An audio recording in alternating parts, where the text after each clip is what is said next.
students, welcome back on Naina Yadav Commerce Adda channel. And today we will discuss about the topic of excess demand and deficit demand. ये हमारे इस unit का third chapter है जिसको हम बोलते हैं excess demand and deficit demand.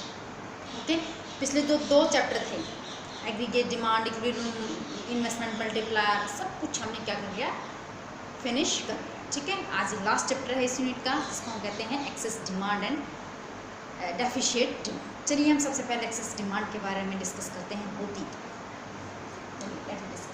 Access demand, excess deficit demand. ठीक है, एक्सेस डिमांड क्या होती है, देखिए, it refer to the situations where actual aggregate demand, it refers to a situations where actual aggregate demand, जहाँ पर एक्चुअल जो आपकी एग्रीगेट डिमांड है, एग्रीगेट डिमांड. सो गाइस, मैं सबसे पहले आपको ये बताना चाहती हूँ कि ये चैप्टर समझने से पहले आपको जो लास्ट के दोनों चैप्टर्स हैं उनकी वीडियो आपके लिए देखना बहुत ज़रूरी है, तभी जाकर आपको ये चैप्टर समझ में आएगा कि एग्रीगेट डिमांड होती क्या है. ये हम लास्ट वीडियो के अंदर आपको बता चुके हैं.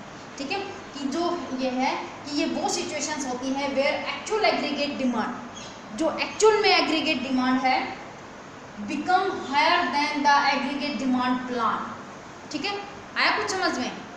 बिकम हायर, एक्चुअल में जो एग्रीगेट डिमांड है वो हमारी प्लान एग्रीगेट डिमांड से हाई हो जाती है. समझ में आ रही बात?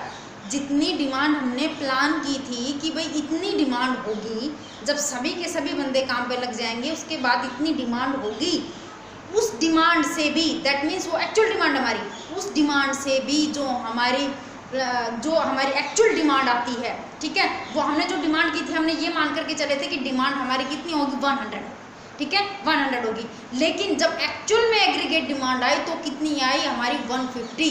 That means 50 higher. ठीक है, 50 यूनिटीज हायर. वही पॉइंट यहाँ पर इंडिकेट कर रहा है कि ये वो सिचुएशंस होती हैं where actual aggregate demand become higher than the aggregate demand plan. जो डिमांड हमने प्लान की थी कि इकोनॉमी के अंदर ये प्लान होगी, ठीक है, ये डिमांड होगी, वो हमने प्लान करके रखी थी, लेकिन जब एक्चुअल डिमांड आती है तो उससे हायर आती है, बहुत ज़्यादा आती है. ठीक है, at full employment level, at full employment level या full equilibrium level, that means जहाँ पर सब लोग काम पर लगे हुए हैं, सबके पास काम है, कोई भी बेरोजगार नहीं है, उस लेवल के ऊपर. समझ में हमारी बात? इक्विलिब्रियम लेवल के ऊपर, फुल एम्प्लॉयमेंट लेवल के ऊपर जो हमारी एक्चुअल जो एग्रीगेट डिमांड आई है वो हमारी प्लान एग्रीगेट डिमांड से क्या आई है, हाई आई है. ठीक है, सपोज कीजिए हम ये एक एग्जांपल लेकर के चलते हैं. देखिए, हम एग्जांपल लेते हैं, जैसे हमारी डिमांड हमने प्लान की थी कितने की, 10,000 की. ये एग्रीगेट डिमांड है प्लान. ठीक है, लेकिन जब एक्चुअल में हमारी एग्रीगेट डिमांड आती है तो वो कितने की आती है, ये देखिएगा, वो आती है 20,000 की. ये हमारे पास आई है एक्चुअल एग्रीगेट डिमांड. इकोनॉमी के अंदर डिमांड, जो इकोनॉमी के अंदर सभी गुड्स एंड सर्विसेज की जो डिमांड होती है उसको हम एग्रीगेट डिमांड कॉल करते हैं. ठीक है, फिर भी अगर नहीं समझ में आता है तो लास्ट से लास्ट वीडियो आप देख लीजिएगा. ठीक है, यहाँ पर हम बात करते हैं कि एक्सेस डिमांड होती क्या है. एक्सेस डिमांड वो होती है जहाँ पर हमारी जो एग्रीगेट डिमांड हमने प्लान की थी फुल इक्विलिब्रियम लेवल के ऊपर, फुल एम्प्लॉयमेंट लेवल के ऊपर, मतलब जहाँ पर कोई भी बेरोजगार नहीं है, सबको काम मिला हुआ है, जो काम करना चाहते हैं सब काम पे लगे हुए हैं. ठीक है, उस लेवल के ऊपर जो हमारी एग्रीगेट डिमांड है, जो हमने प्लान की थी कि वो 10,000 तक ही पहुंचेगी, इससे ज़्यादा नहीं पहुंचेगी. ठीक है, लेकिन क्या हुआ कि डिमांड हमारी और भी ज़्यादा होगी प्लान से. कितनी आई एक्चुअल, जो आई उसको हम क्या कहेंगे, एक्चुअल कितनी आई है, वो हमारी actual demand 20,000. That means it is higher than the plan aggregate demand. उसको हम बोलते हैं एक्सेस डिमांड. क्या बोलते हैं, एक्सेस डिमांड. चलिए देखिए डायग्राम, देखिए डायग्राम ये हम पहले बना चुके हैं, इसलिए क्योंकि लास्ट वीडियो में बनाया है ये डायग्राम हमने. ये OX दिखाया हमने, उनका इनकम और आउटपुट दिखाया. यहाँ पर ये एग्रीगेट डिमांड और एग्रीगेट सप्लाई. ये एग्रीगेट सप्लाई जो 45 डिग्री के एंगल बनाती है, सीधा इंक्रीज हो रही है, ये एग्रीगेट डिमांड है. ये एग्रीगेट डिमांड हमने प्लान की थी, जहाँ एग्रीगेट डिमांड और एग्रीगेट सप्लाई आपस में दूसरे को काटते हैं, उसको क्या बोलते हैं, इक्विलिब्रियम पॉइंट. क्या बोलते हैं स्टूडेंट्स, इक्विलिब्रियम पॉइंट. क्लियर है? यहाँ तक कुछ नया नहीं किया है, लास्ट वही डायग्राम है आपका जो लास्ट चैप्टर्स में हमने आपसे बनवाया था. ठीक है, ये क्या है, ये प्लान एग्रीगेट डिमांड. हम ये मान करके चले थे कि जब इतने बंदे सभी के सभी जब फुल एम्प्लॉयमेंट लेवल होगा तो डिमांड हमारी 1,000 या 10,000 ही होगी. यहाँ पर इक्विलिब्रियम पॉइंट हमें मिल जाएगा. अब देखिए, लेकिन जो एक्चुअल में डिमांड आई है हमारी इकोनॉमी के अंदर, सभी बंदों ने मिलकर के जितनी डिमांड की है इकोनॉमी में, सभी कंज्यूमर ने, कस्टमर ने, तो ये एक और डिमांड कर आया है हमारा, ये देखिए, ये जो एक्चुअल ये आई है इसको हम कहेंगे एग्रीगेट डिमांड। एक्चुअल, ये एक्चुअल में हमने प्लान किया था, यहाँ पे एक्चुअल में आई है, यहाँ पर एग्रीगेट डिमांड और एग्रीगेट सप्लाई आपस में एक दूसरे को यहाँ पर काट रहे हैं, ठीक है, काट रहे हैं यहाँ पे। तो अब ये जो कंडीशन आई है हमारे पास, ये वाली, समझ में आ रही बात, ये प्लान वाला था, हमने प्लान की थी कि डिमांड हमारी इतनी होगी, लेकिन एक्चुअल में जब हमारी डिमांड आती है तो वो आता है ये वाला कर्व बनता है हमारा, ठीक है। ये एक्चुअल में आई है हमारी, ये 10,000 के ऊपर मान लेते हैं हम, ये 20,000 के ऊपर मान लेते हैं। अब इक्विलिब्रियम कहाँ होगा, अब इक्विलिब्रियम होगा जहाँ पर डिमांड एंड सप्लाई आपस में दूसरे को काटते हैं। कहाँ काट रहे हैं, यहाँ पे काट रहे हैं, ठीक है, कहाँ काट रहे हैं, यहाँ पे काट रहे हैं, ठीक है। तो डिमांड हमारी बढ़ गई, आउटपुट हमारी, डिमांड हमारी बढ़ गई, ठीक है। ये जो वाला पॉइंट है, इस पॉइंट को हम क्या कहेंगे, इन्फ्लेशनरी गैप। क्या कहेंगे, इन्फ्लेशनरी गैप। समझ में आ गया। इस वाले डायग्राम से हमने क्या निकाला है, एक्चुअल एग्रीगेट डिमांड और प्लान एग्रीगेट डिमांड की हेल्प से क्या निकाला है हमने, इन्फ्लेशनरी गैप। ये जो जितनी डिमांड हमारी हायर है, ठीक है, जितनी डिमांड हमारी ज़्यादा आई है, ठीक है, क्यों, क्योंकि इकोनॉमी के अंदर तो इक्विलिब्रियम पॉइंट पहले से ही है, सभी बंदे काम पर लगे हुए हैं, जितना प्रोडक्शन बढ़ा सकते हैं उतना हमने बढ़ा दिया है, ठीक है, मतलब जितना प्रोडक्शन कर सकते हैं तो उतना प्रोडक्शन कर दिया, जी जान लगा दिया, ठीक है। और सभी बंदे एम्प्लॉयमेंट लेवल पे हैं, मतलब कोई भी बेरोजगार नहीं है।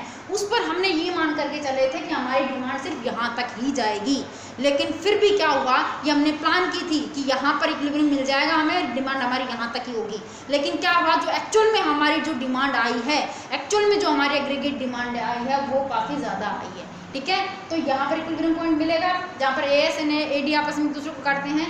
ये जो आ गया इसको हम क्या कहेंगे, इन्फ्लेशनरी गैप। क्या कहेंगे, इन्फ्लेशनरी गैप। जो एक्सेस डिमांड की वजह से जो गैप हमारे पास आया है उसको हम क्या कहेंगे, इन्फ्लेशनरी गैप। इन्फ्लेशन क्या होता है, जहाँ पर प्राइसेस काफ़ी हाई हो जाती हैं। रफली लैंग्वेज में अगर हम कहें कि इन्फ्लेशन क्या है, जहाँ प्राइसेस काफ़ी हाई होती हैं उसको हम क्या कहते हैं, इन्फ्लेशन। क्या बोलते हैं, इन्फ्लेशन। एक्सेस डिमांड दिख रही है आपको, इस गैप को क्या कहते हैं, इन्फ्लेशनरी गैप। चलिए आगे देखें। Excess demand give rise to inflationary gap. Excess demand की वजह से क्या है, इन्फ्लेशनरी गैप बढ़ा है। क्या बढ़ा है, इन्फ्लेशनरी गैप। अब देखिए इन्फ्लेशनरी गैप हम कहें तो होता क्या है, देखिए ये है, it refers to the gap by which the actual aggregate demand exceed the aggregate demand required to establish full employment equilibrium level, ठीक है।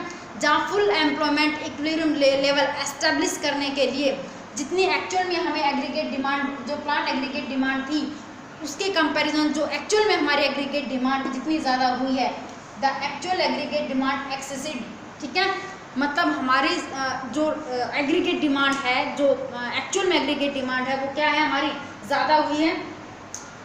फुल एम्प्लॉयमेंट लेवल को एस्टैब्लिश करने के लिए जो डिमांड हमें रिक्वायर थी उससे भी कहीं ज़्यादा, ठीक है, डिमांड हमारे पास आई है, उसको हम क्या कहेंगे, इन्फ्लेशनरी गैप। क्लियर हो गया होगा, इन्फ्लेशनरी गैप। एग्जाम्पल मैंने आपको दे दिया, इन्फ्लेशनरी गैप जो एग्रीगेट, ये 10,000 हमने क्या माना था, प्लान, यहाँ पर सब फुल एम्प्लॉयमेंट लेवल है, कोई बेरोजगार नहीं है, सबको काम मिला हुआ है, फुल लेवल के ऊपर आउटपुट है, प्रोडक्शन, ठीक है, लेकिन फिर भी हमारी डिमांड 20,000 हो जाती है, that is actual aggregate demand, ठीक है। अब इस गैप को भरने के लिए, गैप जो आ गया हमारी डिमांड एक्चुअल और प्लान एग्रीगेट डिमांड के बीच में जो गैप है उसको हम कहेंगे इन्फ्लेशनरी गैप। एक तरीके से एक्सेस डिमांड की वजह से क्या है हमारे पास, इन्फ्लेशनरी गैप, जो कि डायग्राम में भी हमने रिप्रेजेंट कर दिया है। और इन्फ्लेशनरी गैप होता क्या है वो भी आपको समझ में आ गया, ठीक है। तो आज की इस वीडियो में क्या पढ़ा हमने कि एक्सेस डिमांड क्या कंडीशन होती है, ऐसी कौन सी कंडीशन है जिसको हम एक्सेस डिमांड बोलते हैं। डायग्राम्स, ठीक है, diagram with the help of examples.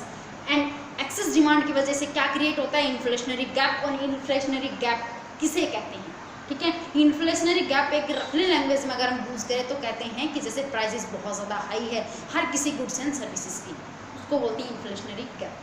तो आज की वीडियो में स्टूडेंट्स इतना ही, कल मिलते हैं अनदर वीडियो के साथ में जिसमें है एक्सेस डिमांड की क्या रीज़न है और क्या इसके इम्पैक्ट है। वीडियो में पढ़ते हैं, तब तक के लिए